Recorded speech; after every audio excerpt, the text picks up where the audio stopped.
नमस्कार मैत्रिणींनो. तर कसं आहे की प्रत्येकाला हे म्हणजे कसं रिटायरमेंटच्या नंतर काय हा प्रश्न प्रत्येकालाच भेडसावत असतो. ती स्त्री असो या पुरुष असो, कोणीही जरी असला तरी त्याला म्हातारपण म्हणजे वार्धक्य कसं जाईल याची कुठेतरी म्हणजे अशी खंत लागलेली असते किंवा काळजी लागलेली असते. तर ती काळजी प्रत्येकालाच असणार आहे असं मला वाटतं. कारण प्रत्येकाचं जे म्हातारपण आतापर्यंत जे आहे ते प्रत्येकाला म्हणजे असं त्रासदायकच गेलेलं आहे. तो म्हणजे राजा असो की रंक असो, म्हणजे सम्राट अकबरापासून ते आतापर्यंतच्या पिढीपर्यंत आपण जेव्हा त्यांचं म्हणजे म्हातारपणाविषयी वाचतो तेव्हा काय असं वाटतं की अरे बाबा एवढा मोठा हा राजा सम्राट अकबर याचं म्हातारपण कसं गेलं, शहाजहान त्याचं कसं गेलं.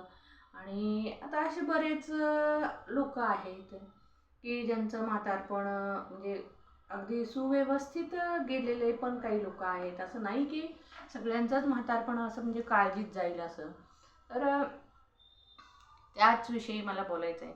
आणि त्यातल्या त्यात जर महिला असेल, जर ती स्त्री असेल आणि ती गृहिणी असेल, तर गृहिणी असल्यावर तर आता तिला तर जास्तच म्हणजे असं काळजी वाटायला लागते. पण त्या गृहिणीला वेळच मिळत नाही काळजी करायला स्वतःची, कारण ती इतकी बिझी असते. जोपर्यंत तिचे हातपाय चालतात तोपर्यंत ती अशी थकत नाही किंवा काही म्हणजे विचार करत नाही स्वतःचा.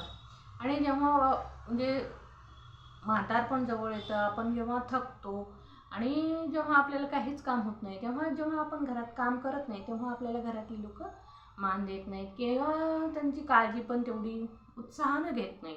तर अशा वेळेला विचार करावा लागतो. तर गृहिणीचं कसं असतं, गृहिणी म्हणजे काय, ती काही सरकारी नोकरी नाही किंवा प्रायव्हेट नोकरीवाली नाही.